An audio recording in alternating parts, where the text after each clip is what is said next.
Bonjour chers téléspectateurs de la télévision BTV Burundi. Bienvenue dans cette édition de journal parlé à langue française de ce 6 janvier 2025. Hatangimana Patrick à la présentation. D'abord les grands titres. Au moment de la rentrée scolaire du deuxième trimestre, les élèves avaient répondu massivement ce 6 janvier 2025 dans divers établissements de la mairie de Bujumbura. Et les cours ont déjà commencé comme d'habitude, comme l'a exprimé le directeur de ces établissements. À l'international, l'ouverture à part du procès de financement libyen présumé de la campagne présidentielle de 2007 de l'ancien président français Nicolas Sarkozy et à la une des journaux. Alors qu'aux États-Unis, les quelques 1500 condamnés pour l'attaque du Capitole du 6 janvier 2021 compte sur une grâce de Donald Trump, une décision contre laquelle s'oppose Joe Biden. Le détail dans quelques instants.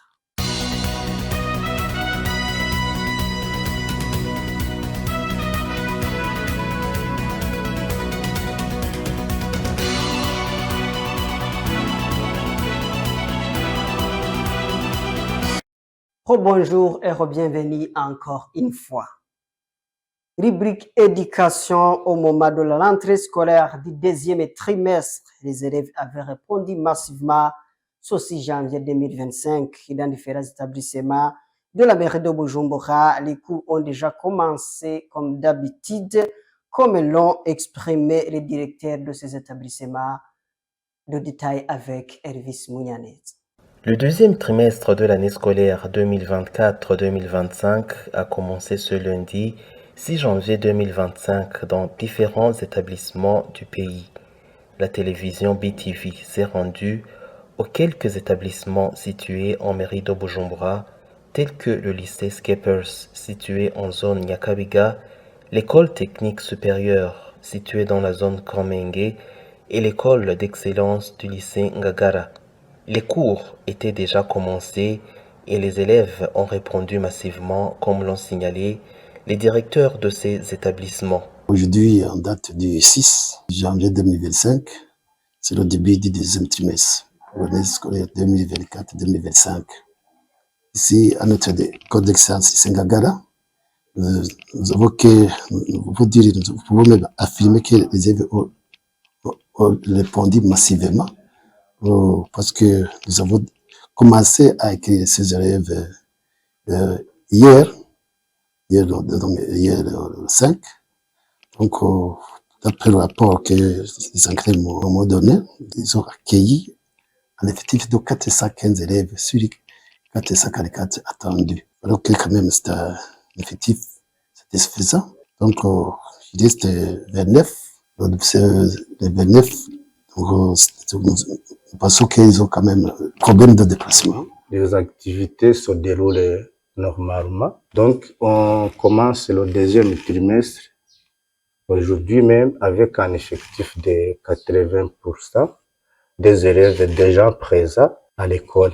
Aujourd'hui, on a commencé par la propriété. Mais quand même, on a aussi essayé de donner des copies des examens. Donc, on est en train de faire la collection et les réclamations en même temps. Donc, pour avoir continué les activités comme d'habitude. Donc, aujourd'hui, on va terminer avec tout ce qui est réclamation, tout ce qui est correction.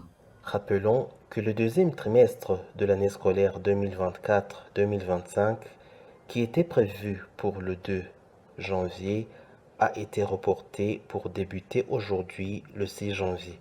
Côté sport, Jean-Claude Girumugisha, international Burundi de Al Hilal, a aidé son équipe à se qualifier pour le quart de finale dans le CAF Champions League.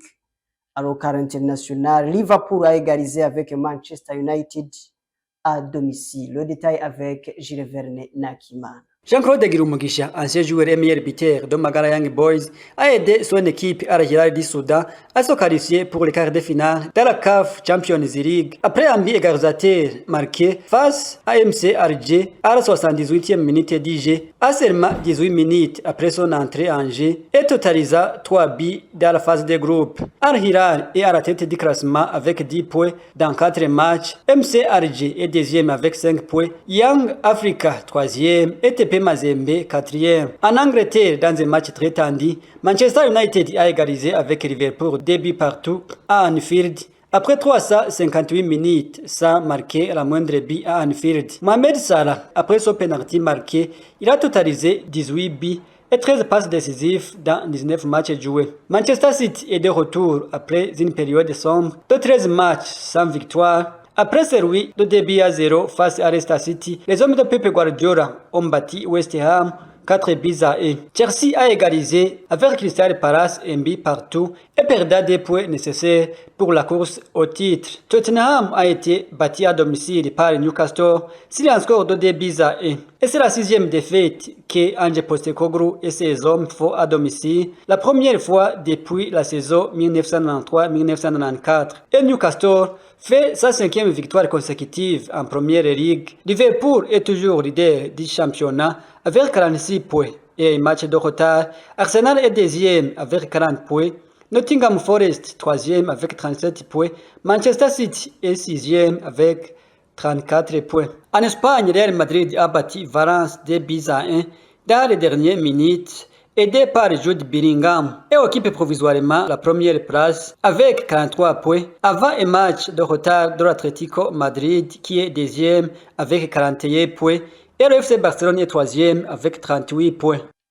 Chers téléspectateurs de la télévision BTV, avant de clôturer cette édition de journal, passons d'abord à revue sur l'actualité internationale où l'ouverture à Paris du procès de financement libyen présumé de la campagne présidentielle 2007 de l'ancien président français Nicolas Sarkozy est à la une des journaux au niveau international, alors qu'aux États-Unis, les quelques 1500 condamnés pour l'attaque du Capitole du 6 janvier 2021 ont signé grâce de Donald Trump, une décision contre laquelle s'oppose Joe Biden.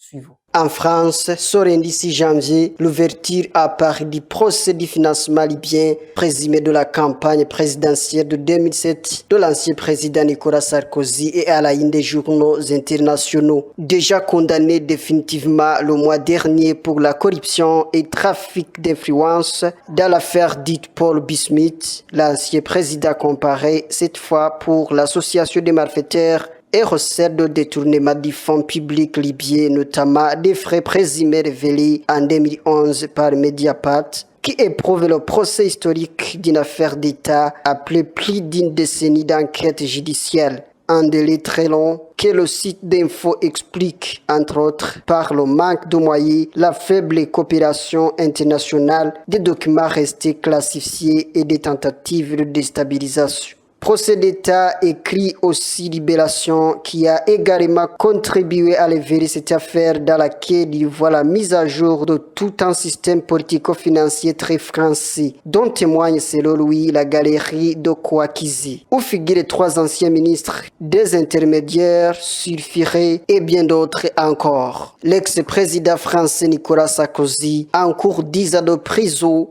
et 375 000 € d'amende. Aux États-Unis, les quelques 1500 condamnés pour l'attaque du Capitole du 6 janvier 2021 comptent sur une grâce de Donald Trump. 4 ans plus tard, le jour même où le Congrès doit certifier la victoire de Donald Trump face à Kamala Harris, Joe Biden, locataire de la Maison Blanche pour quelques jours encore, appelle ses compatriotes à ne pas oublier ce qui s'est passé, à ne pas laisser réécrire l'histoire dans une tribune publiée par The Washington Post. On nous dit que nous n'avons pas vu ce que nous avons vu de nos propres yeux. On rejette les inquiétudes suscitées par cette journée et les qualifia l'obsession partisane. On la présente comme une manifestation qui a tout simplement dégénéré. Écrit Joe Biden en visant ici, sans jamais le nommer Donald Trump. Chers téléspectateurs de la télévision BTV Burundi, c'est ainsi que prend fait ce journal.